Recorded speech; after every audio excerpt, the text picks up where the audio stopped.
بسم اللہ الرحمن الرحیم۔ السلام علیکم۔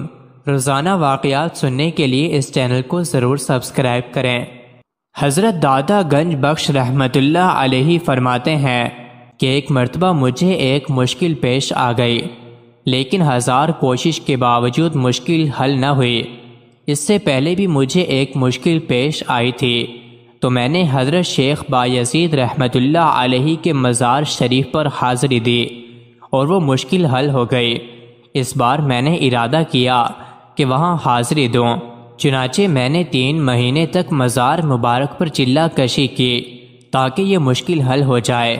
ہر روز 3 مرتبہ وضو کرتا، اس امید پر کہ یہ مشکل حل ہو جائے گی، مگر حل نہ ہوئی تو میں وہاں سے اٹھ کر خراسان کی طرف چل دیا۔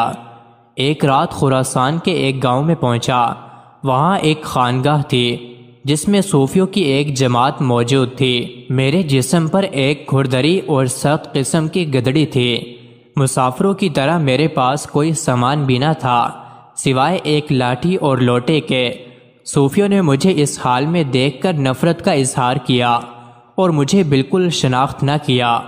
وہ اپنے رسم و رواج کے مطابق آپس میں گفتگو کرتے رہے اور میرے بارے میں انہوں نے اس رائے کا اظہار کیا کہ یہ ہم میں سے نہیں ہے، اور یہ تھا بھی درست کہ میں ان میں سے نہیں تھا، لیکن میرے لیے وہاں رات گزارنا ضروری تھا۔ وہاں جگہ بھی نہیں تھی، تاہم انہوں نے مجھے ایک درے میں بٹھا دیا اور خود چھت پر چلے گئے۔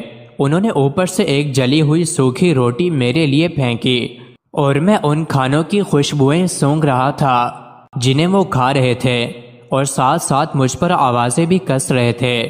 جب وہ کھانا کھا چکے تو انہوں نے خربوزے کھانا شروع کر دیے اور چھلکے مجھ پر پھینکتے گئے۔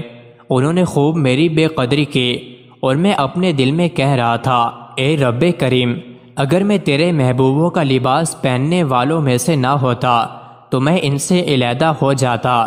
اس دوران جو ان کی بھپتیاں بڑھتی گئیں، میرا دل خوشی سے لبریز ہو گیا، یہاں تک کہ اس واقعے کا بوجھ اٹھانے سے میری وہ مشکل حل ہو گئی۔ اس وقت مجھے احساس ہوا کہ مشائخ کرام جاہل لوگوں کا اپنے ساتھ شامل ہونا کس لیے برداشت کرتے تھے اور ان کی سختیاں کیوں جھیلتے تھے۔ مزید ایسی ہی ویڈیوز کے لیے چینل کو ضرور سبسکرائب کریں۔